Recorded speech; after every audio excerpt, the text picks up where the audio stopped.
I've been in the ring with some of the best and most well-traveled wrestlers in the world.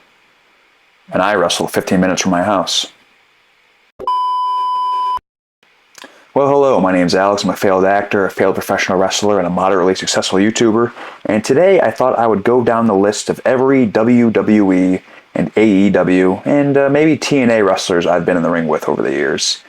I've been an active wrestler for almost 12 years, minus 5 for my 5-year break. And I don't know if some of you are new here from the target audience channel and just my channel specifically to me, or my last video that did kind of okay, where I talked about what it's like to be a failure. So I thought I'd just inform you, tell little stories, go down memory lane, and see who I've been in the ring with. Number 1, Samoa Joe. Now this was almost 10 years ago. I was with my old home promotion, Absolute Intense Wrestling.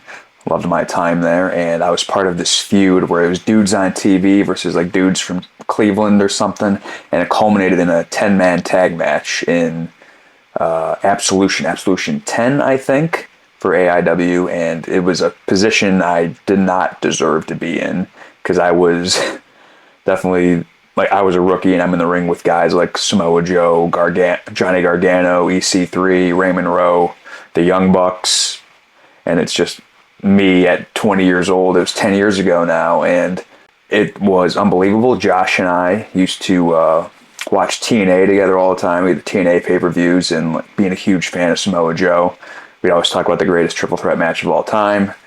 Samoa Joe, Christopher Daniels, AJ Styles, and I've done a seminar with Christopher Daniels once. Never met AJ Styles, but I got to be in the ring with Samoa Joe, take some of his offense, and it was... For the whip, he's in! Oh, but Joe catches... Joe all the way in on the rookie! And... incredible. Next would be Johnny Gargano, my trainer, actually my second trainer. I trained at Mega Championship Wrestling. I started in August of 2013. And then when we graduated, AIW opened up their school and announced Johnny Gargano would be training, and Josh and I talked to each other because that was our original plan, to go to the AIW school, but they were going to open it, but then they didn't, so we went to Mega. As soon as we got done training at Mega, AIW opened their school. I'm like, it's Gargano, man. It's AIW. We gotta do it again. We gotta do this, and we did. We bit the bullet, forked over the money, and got training from Gargano, and it was great. I never had a one-on-one match with him, but I did pin him in his final independent match for AIW at their farewell show. I remember I was wrestling Joey Janela that day too, and it was not co-main, but the one before that. And then the plan was Gargano and Candice LeRae were wrestling, and then once about halfway through, me and Gregory Iron would have come out, interrupt, and it was going to turn into a tag match. So I never got a one-on-one with Johnny, but I got that tag match with him and Candice LeRae, and I was wrestling Janela one before this match, and then had a one-match breather, and I had to go out there again. But it was all right. It was fun. It was a good learning experience, and grateful that I was put in that position to be in his final independent match. I guess that leads me straight into Candice LeRae. I've been in a couple four-ways. I think we tagged once in Chicago. I totally forgot about that. Yeah, she was also in that final match. Had a lot of fun with her, yeah. I guess next, who was also in one of those scrambles, was Joaquin Wilde, who used to be known as DJZ back in TNA and on the Indies. And he was actually in the first independent wrestling match I watched live. So he was one of my dream matches for sure. And then I had that at, I think it was J-Lit one year, and it was in 2016, the same time when the Cavs were in the playoffs, so it was a very light crowd. But at one of the shows, in one of the smaller bar shows, I got to be in a three-way with him, Flamita, and myself, obviously, and it's one of the matches I'm most proud of all time. I was definitely the underdog going in, or people were excited to see these two wrestle, and I was kind of just like the third guy, like wasting space per se, so I felt I had a lot to prove, and I think I did pretty well, and I'm very proud of that match. Very fun. And next would be Raymond Rowe, who goes by Erik in WWE. I wrestled him, I think, in the finals of J-Lit one year for AIW.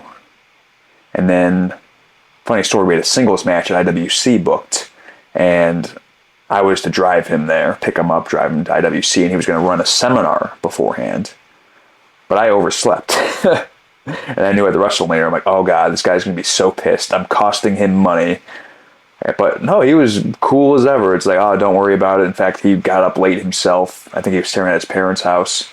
And we're driving there, having a good time. He still was able to do his seminar. And we had a really fun match. And I think he said some good words about me on the mic. And I am super happy with that match. I forgot about the first one. The first big name I ever wrestled. That would be Chris Sabin. I talked about Samoa Joe earlier. We used to watch Chris Sabin, Alex Shelley, Samoa Joe, Christopher Daniel, all of them. But the first name I ever got to work with was Chris Sabin in AIW in a 6-way scramble. And Josh and I are just freaking out. And the match went over really well. I'm doing offense on Chris Sabin. It's absolutely nuts. He's doing offense on me. And then I used to do this move where I did like a ripcord Enziguri. And then we got to the back. Oh, yeah, he kind of got me hard with the Enziguri. I'm like, oh, shit, I'm sorry. But other than that, I'm like, I couldn't believe it. I guess this one counts for WWE. I also think he was on AEW's first show. That would be M-Dog, Matt Cross. He was on Tough Enough way back in the 2010s, I think. And I love M-Dude. He was my dream match. I got to do that for AEW, and I've wrestled him a couple other times since. And he's just the chillest dude of all time. Next we have Keith Lee for Alpha One Wrestling. I was in a triple threat match with me, Keith Lee, and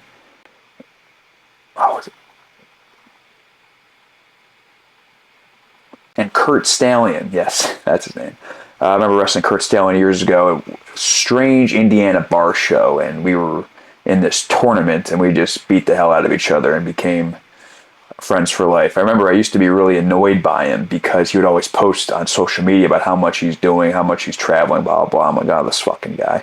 And then I met him. I'm like, oh, I like this guy a lot. And, you know, friends when you wrestle is unlike any other friendship. Once you have that with a person and it goes well, it's like a friends for life type deal. And then I was really unhappy with wrestling.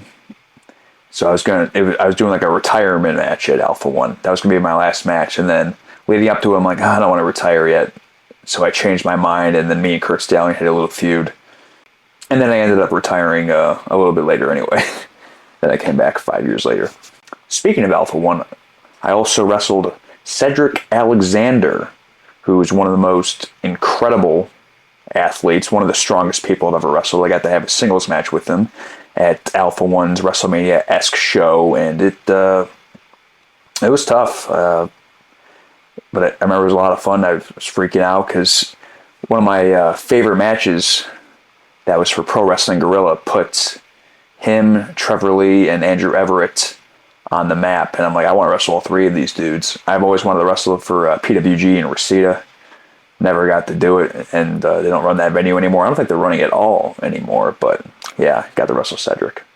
Speaking of that triple threat match, one of my favorite matches of all time as well was against Trevor Lee, who was Cameron Grimes in WWE. And after watching that triple threat match in PWG and watching even more matches of his in AAW, more in PWG and all that, and just getting all over the place. I'm like, I gotta wrestle this guy. And I did, for his home promotion at the time, which was CWF Atlantic, I believe. Me and a few others used to go down there all the time, and we would not get paid at all. Like, nothing. It was all about the exposure. And right now, I'm like, oh, why did I do that? But if I never went down there, I never would have got to wrestle Trevor. So it's like, and I think we wrestled for 30 minutes, and one of my favorite things before the match we're talking about, he's like, hey man, are you strong? I'm like, yeah.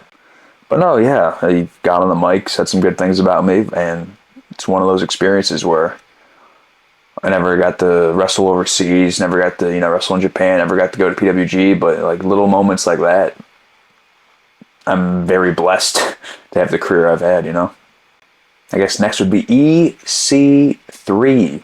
Good old Derek Bateman in WWE, then came back later as EC3. If only Triple H was booking when he came back, he might have been treated a little bit better. I wrestled him a few times. Part of that, there was a 6-man tag that started the feud with Dudes on TV versus Cleveland Dudes or whatever in AIW, and then He recently ran like a bar show, like an hour east of here, like on the lake, and then booked me to wrestle him. And then there isn't a fun story for each one here. Just going down the list. Yeah, I took a couple of his seminars, learned a lot from him that I don't need to do, every move all the time. But yeah. Next would be Desmond Xavier, who's known as Wesley in NXT. Me and him had a little rivalry in my home promotion, Mega Championship Wrestling. I think I wrestled him like 3 times in a row. I think I met him at Rockstar Pro, or we both wrestled Rockstar down in Dayton. They used to run every single Wednesday. They'd have crazy matches. They'd have 26-man scrambles. They would an hour Iron Man match, an hour and a half Iron Man match, just absolutely nuts. And the crowd was absolutely great. One time, Josh and I wrestled down there. And I don't know if they were messing with us or not, but before we even locked up, we were just staring at each other across the ring. The crowd started chanting, "This is awesome." I'm like, Josh and I weren't the best, but we weren't bad either, but we were pretty athletic, so I like to think they were being genuine, but I don't know. And I guess that leads to one of his buddies would be Trey Miguel.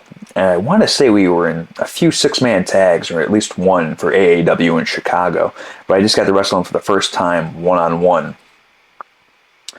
And Trey's been in NXT, and I got to wrestle him one-on-one for my home promotion, Mega Championship Wrestling. And I guess next would be Ruby Riott, or Ruby Soho, or Heidi Lovelace, as she was known on the indies. It was I think we were in a couple matches together, but the one I remember was a 4-way at Alpha One Wrestling. It was me, Caleb Connolly, Darby Allin, and her. And it was a banger. And I think it was that show. I think at one point it was just her and I driving alone back home somewhere, or to a show, and it was just dead silent. So, it was pretty awkward back in the day.